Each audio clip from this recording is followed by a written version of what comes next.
Gil Martin here, and welcome everybody to today's episode of the Daily Packers Post, where we bring you in-depth daily coverage of your Green Bay Packers. We have new episodes every day, Monday through Friday, so hit the like button and subscribe so you get new episodes as soon as they come out. Today, we're going to discuss the three position groups with the most questions on the Packers roster after the 2025 NFL Draft. And again, these are not necessarily the weakest positions. They could end up being strengths by the time the season actually gets underway. But as of now, as of early May, these are positions with the most questions that perhaps need to be answered and figured out before the season gets started. Number 3 on this list is the interior offensive line, your guards and your tackles. There's talent here. There's more depth here for sure after the draft, but there's also a lot of questions. Starting with this, Elgton Jenkins moving from left guard to center. How does that transition go? And, will Jenkins play at a high enough level? I mean, I think it won't be that difficult to be better than what Josh Myers was. Myers was very inconsistent, but can Jenkins be as good at center as he was at guard? Now, the Packers also signed Adam Banks to play left guard. Right guard remains kind of a big question mark. It's up for grabs. Sean Ryan is the incumbent.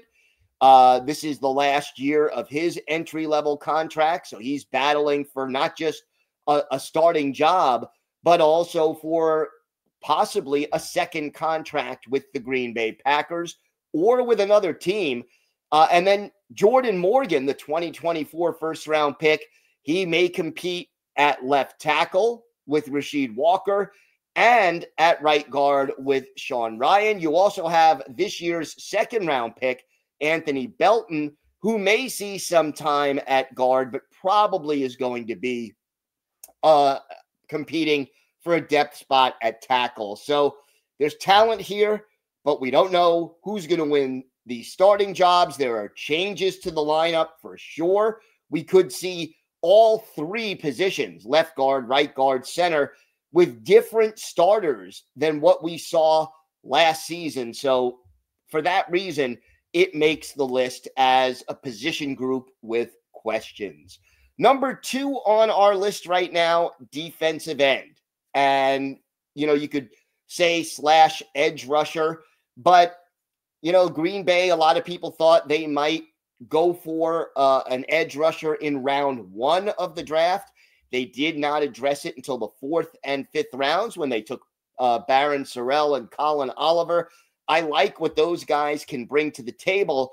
Brian Gutekunst basically said he was happy with the talent of this unit, but thought that they could improve from within in the second year of Jeff Hafley's 4-3 base defense. So will Rashawn Gary bounce back and get more than the 7.5 sacks he had last year, which led the team?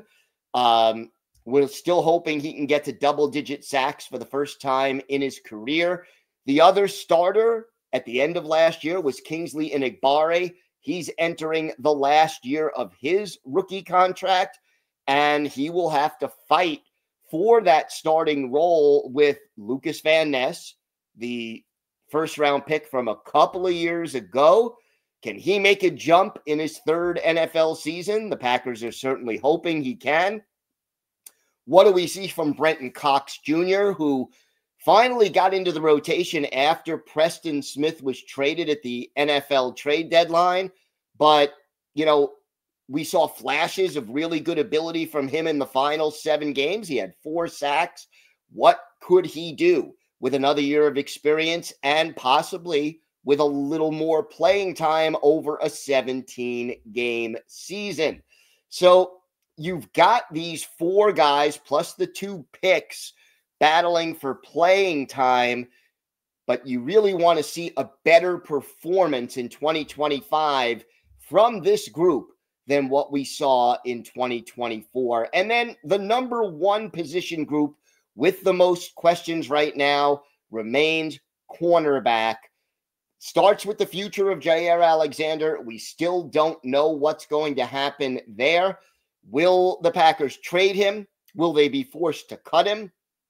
Or can they reach an agreement with Alexander to return at a slightly reduced salary, or maybe less money up front, but an incentive to keep him healthy? And then if he does agree to stay, will he stay healthy on the field?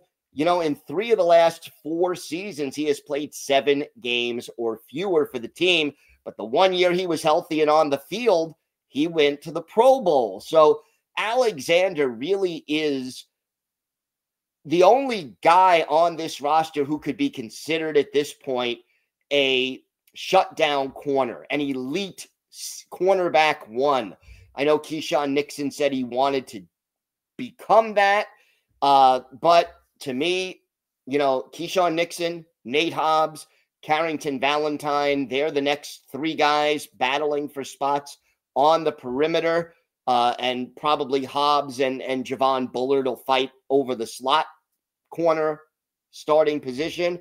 But those guys are solid, but they're not as consistent as certainly Alexander. And none of them right now should be considered elite. Now, the Packers did not draft a cornerback until the 7th round of this year's draft. So while there's talent here and there is a certain amount of depth, you keep Alexander and he stays healthy, that upgrades the cornerback room substantially. If not, what do you get in exchange for him? And, how effective will these other 3 or 4 players be at stepping up and maybe developing into something resembling a shutdown cornerback? So those are the questions that are out there. Those are the 3 position groups that, as of now, have the most question marks. Feel free to chime in on which position group you feel has the most question marks, but those were the ones that really jumped out to me. Don't forget to check out our website at thepackerspost.com. We have articles every day, Monday through Saturday, bringing you the biggest stories concerning your Green Bay Packers. Hit the like button and subscribe so you never miss one of our videos. Have a great day, everybody. Stay safe. And, of course, go Pack Go.